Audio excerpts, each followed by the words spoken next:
American research company Hindenburg રિસર્ચે એક નવા રિપોર્ટમાં માર્કેટ રેગ્યુલેટર સેબીના ચેરપર્સન માધવી પુરી બુચ પર અદાણી ગ્રુપ સાથે મીટિંગનો સીધો આરોપ લગાવ્યો છે, જેના પછી ભારતીય રાજકારણ ખૂબ જ ગરમાયું છે।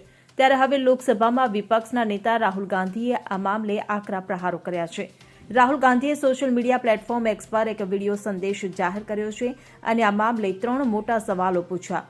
રાહુલ ગાંધીએ જણાવ્યું કે નાના રિટેલ રોકાણકારોની સંપત્તિના રક્ષણની જવાબદારી સંભાળતી સેબીએ ચીફ સામેના ગંભીર આરોપો અંગે સમાધાન કર્યું છે। દેશભરના પ્રામાણિક રોકાણકારોને સરકાર તરફથી મહત્વપૂર્ણ પ્રશ્નો છે। રાહુલ ગાંધીએ સવાલો ઉઠાવતા કહ્યું કે સેબીના ચેરમેન માધવી પુરી બુચે હજુ સુધી રાજીનામું કેમ નથી આપ્યું? જો રોકાણકારો તેમની મહેનતની કમાણી ગુમાવે છે તો કોને જવાબદાર ગણવામાં આવશે? પીએમ મોદી, સેબી ચેરમેન કે ગૌતમ અદાણી? ખૂબ જ ગંભીર આરોપો સામે આવ્યા બાદ સુપ્રીમ કોર્ટ ફરી એકવાર આ મામલાની સુઓમોટું સંજ્ઞાન લેશે? આમ હિન્ડનબર્ગના રિપોર્ટને લઈને રાહુલ ગાંધીએ સરકારને બરાબરની ઘેરી છે। Bureau report CN24 news. હવે જુઓ દેશ દુનિયાની તમામ ખબરો તમારી આંગળીના ટેરવે। ઉઠાવો મોબાઈલ અને ગૂગલ પ્લે સ્ટોર પરથી ડાઉનલોડ કરો અમારી CN24 ન્યૂઝ મોબાઈલ એપ।